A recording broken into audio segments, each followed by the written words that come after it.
اللہ من الشیطان الرجیم بسم اللہ الرحمن الرحیم اذ قالت امرأۃ عمران ربی انی نذرت لک، اور جب کہا عمران کی بیوی نے ربی اے میرے رب انی نذرت کہ میں نے نظر مانی ہے لک آپ کی، ما فی بطنی محررن کہ جو کچھ میرے پیٹ میں ہے، جو کچھ میرے بطن میں ہے، محررن تو میں اسے آزاد کر دوں گی، فتقبل منی تو پھر مجھ سے قبول کیجیے۔ عمران علیہ السلام جو تھے وہ پورا انبیاء کا خاندان تھا، وہ جو خاندان تھا نا ایک کے بعد ایک نبی آتے ہی جا رہے تھے، اور عمران علیہ السلام بھی نبی تھے اور ان کی بیوی تھی، اور وہ بیت المقدس کے اس وقت امام تھے۔ بیت المقدس ہاں بس وہ سب انبیاء کا ہی خاندان چلا رہا تھا، یعنی عام خاندان نہیں تھا، انبیاء کا ہی خاندان تھا۔ عمران علیہ السلام کی بیوی تھی، اور عمران علیہ السلام جو تھے اس وقت بیت المقدس کے امام تھے، اور جب ان کی بیوی حاملہ تھی تو ان کا انتقال ہو گیا تھا، لیکن عمران علیہ السلام کا انتقال ہو گیا تھا۔ فلسطین کی بات ہو رہی ہے یہ، اور اس وقت ایک ایسی شریعت تھی نا کہ اس طریقے کی نظر مان لیا کرتے تھے وہ کہ اگر ہمارے پاس کوئی بھی بچے ہے تو اس میں سے ایک بچے کو ہم بیت المقدس کی خدمت کے لیے آزاد کر دیں گے، تو کہ وہ پڑھیں گا، علم حاصل کریں گا اور وہیں پر رہیں گا اور خدمت کریں گا، تو اس طریقے کی نظر مانی جاتی تھی، تو وہ شریعت تھی ان کی۔ تو اس طریقے سے انہوں نے حمل کے وقت ہی یہ نظر مان لی تھی عمران علیہ السلام کی بیوی نے، کہ جب کہا عمران علیہ السلام کی بیوی نے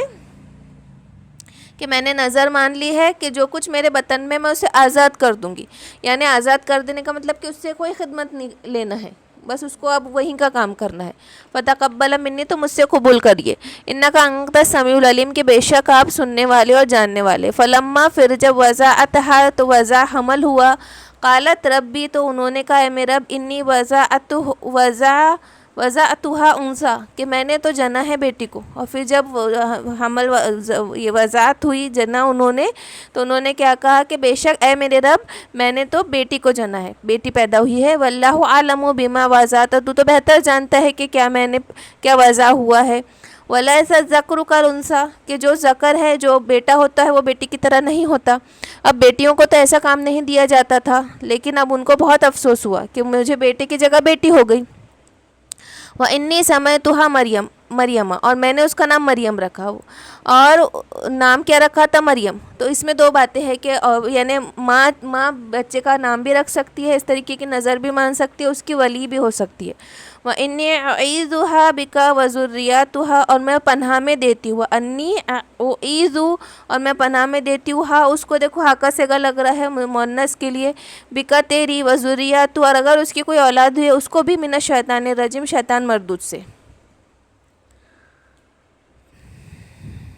فتقبلها ربها تو پھر قبول کر ربها اس کو،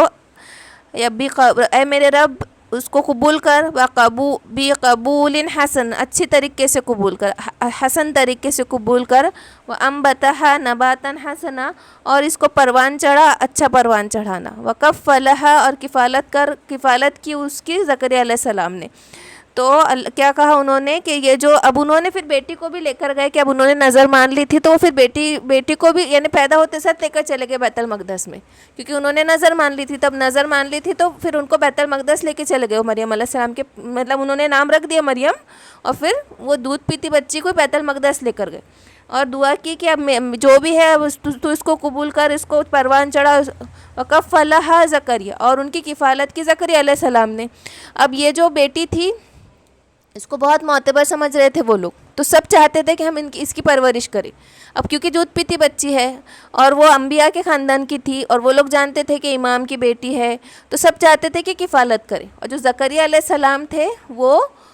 خالہ، ان کی بیوی مریم علیہ السلام کی خالہ ہوتی تھی، یعنی عمران علیہ السلام کی بیوی اور زکریا علیہ السلام کی بیوی آپس میں سگی بہنیں تھیں۔ تو زکریا علیہ السلام نے کہا کہ میں زیادہ حقدار ہوں کفالت کا۔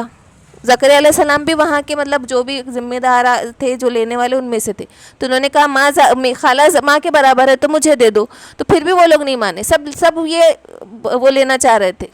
اعزاز لینا چاہ رہے تھے، تو قرہ ڈالا گیا، اور قرے میں بھی پھر زکریا علیہ السلام کا نام نکلا۔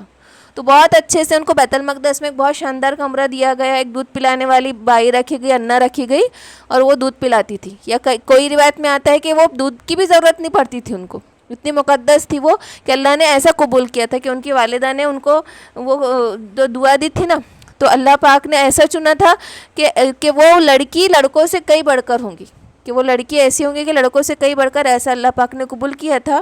اور ان کے لیے بیت المقدس کے بازو میں ایک بہت اچھا کمرہ بنایا گیا جہاں پہ وہ رہتی تھی. زکریا علیہ السلام ان کو جب کہیں جانا رہتا تو باہر سے لاک لگا کے چلے جاتے تھے، اور زکریا علیہ السلام میں اس کی کفالت کرتے تھے، اور بہت اس سے اچھے سے رہتی تھی وہ. اور کئی روایت میں آتا ہے کہ ان کو دودھ کی بھی اس کی بھی ضرورت نہیں پڑتی. کئی روایت میں آتا ہے کہ انا رکھی گئی.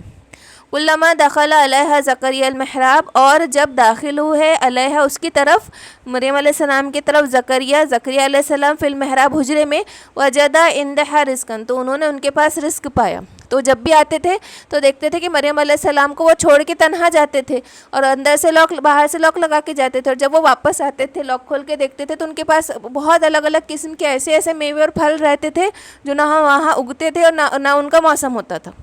تو زکریا علیہ السلام ان سے پوچھتے تھے پھر، قالا یا مریم انا لک ھذا، تو انہوں نے پوچھا کہ اے مریم یہ کہاں سے آئے تیرے پاس؟ قالت، تو انہوں نے کہا ہوا عند اللہ، کہ یہ اللہ کی طرف سے میرے پاس آئے ہیں. ان اللہ یرزق من یشاء بغیر حساب، اور اللہ جس کو چاہتا ہے رزق دیتا ہے بغیر حساب کے. ہنالک دعا زکریا ربہ،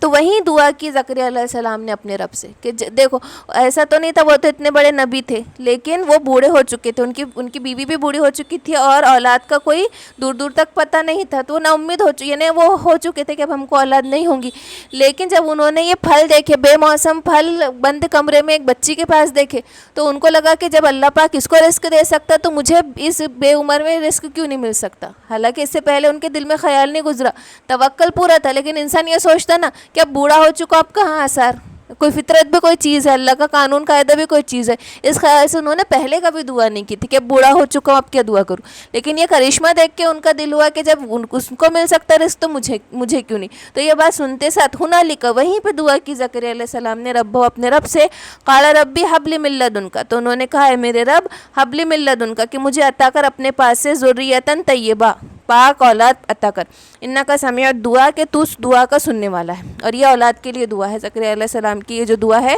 قال ربی حب لی من لدنک ذریۃ طیبہ انکا سمیع الدعاء، یہ اولاد کے لیے دعا ہے. فنادتہ الملائکۃ وہو قائم یصلی، تو پھر ندا دی فرشتے نے وہو قائم، کہ وہ وہ کھڑے تھے، یصلی نماز پڑھ رہے تھے، فی المحراب حجرے میں. ان اللہ یبشرک بیحییٰ، تو جب ان کی یہ دعا قبول بھی ہو گئی ان کی یہ دعا، اور ان کو فرشتے نے خوشخبری بھی دے دی جب وہ نماز پڑھنے کے لیے کھڑے ہوئے اپنے حجرے میں. تو کیا خوشخبری دی؟ ان اللہ یبشرک بیحییٰ، کہ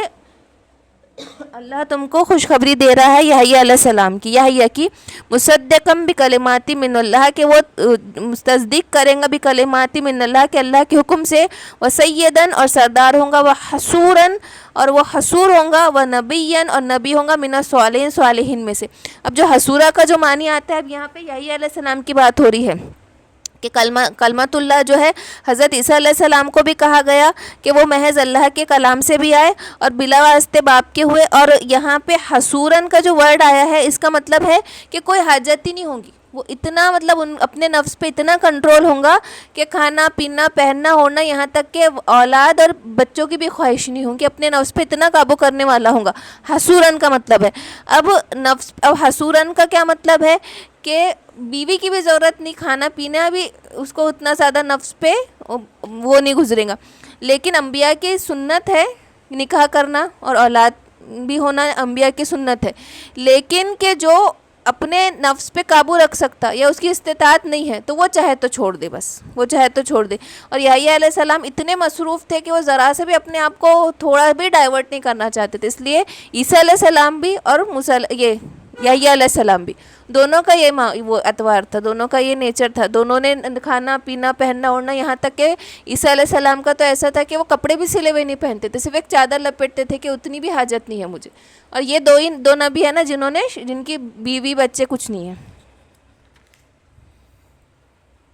نکاح کرنا افضل ہے لیکن حقوق نہیں ادا کر سکتا، یہ اللہ کے محبت میں دنیا کو اس طرح چھوڑ رکھا ہے کہ نفس کی حاجت ہی نہیں ہے تو وہ چاہے تو نہ کرے. قال ربی ان یکون لی غلامن، اور کہا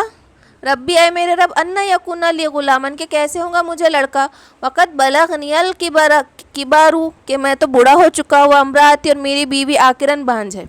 قالا کذالک اللہ یفعل ما یشاء، تو کہا اسی طرح اللہ یفعل جو چاہتا ہے کرتا ہے۔ اب ان کا یہ پوچھنا کہ مجھے لڑکا کیسے ہوگا کہ میں تو بوڑھا ہو چکا، میری بیوی تو بانجھ ہے، کوئی شک شبہ نہیں تھا، بلکہ وہ جاننا چاہ رہے تھے کہ مطلب وہ کیا ہوگا، کس طریقے کی پروسیس ہوں گی، میں بوڑھا ہوں میری بیوی بانجھ ہے، کہ ہم دونوں جوان ہو جائیں گے، میں کوئی اور نکاح کروں، کیا کروں، یعنی یہ نہیں تھا کہ شک تھا، جاننا چاہ رہے تھے کہ سوال تھا کہ اب کیسے ہوگا، مطلب مجھے کچھ کرنا پڑے گا میری طرف سے، میری بیوی اور میں جوان ہوں گا، کیا چیز ہوں گی، اس طریقے کا سوال تھا، شک نہیں تھا کہ ارے مجھے کیسا ہو سکتا، کیونکہ دعا تو وہ خود ہی کر رہے تھے نا، اب جب فرشتوں نے خوشخبری دے دی تو شک تو نہیں کر سکتے تھے، بلکہ سوال پوچھا تھا کہ اب کیا نشانی ہوں گی، مجھے کچھ کرنا ہوگا، کیا کرنا ہوگا، کہ میں بھی بوڑھا ہوں میری بیوی تو بانجھ ہے، تو کیا کہا کسی طرح ہوگا، جس طرح اللہ جس کو چاہتا ہے دیتا ہے۔ قال رب اجعل، تو کہا ہے میرے رب بنا دے لی آیات، میرے لیے کوئی نشانی بنا دے تاکہ میں سمجھ جاؤں، پہلے سے شکر ادا کروں، تیار رہوں۔ قال آیاتک اللہ تکلم الناس، تو کہا کہ آیت ہوں گی تیرے لیے کہ تو بات نہ کر سکیں گا لوگوں سے، ثلاثۃ ایام 3 دن، الا زمرن، مگر اشاروں سے، تو اشاروں سے بات نہ کرنا یہ نہیں تھا کہ تم کو خاموش بیٹھ جانا ہے، بلکہ یہ تھا کہ ان کی بات کرنا ہی بند ہو گیا تھا، وہ بات نہیں کر پا رہے تھے، یہ نشانی تھی کہ تو بات نہیں کر سکیں گا، اور بات کرنا رہا تو اشاروں سے بات کرنا، اور اس دوران صرف حجرے میں بیٹھ کر تسبیح بیان کرنا، دعا اور اذکار کرنا ہے۔ نماز بھی تھی نا، نماز تھی، الگ الگ طریقے تھے نماز کے۔ وَاذْكُرْ رَبَّكَ كَثِيرًا وَسَبِّحْ بِالْعَشِيِّ وَالْإِبْكَارِ، اور ذکر کریے اپنے رب کا کثیراً بہت زیادہ، وسبح اور تسبیح بیان کریے، بالعشی والابکار، شام اور صبح کو، بس۔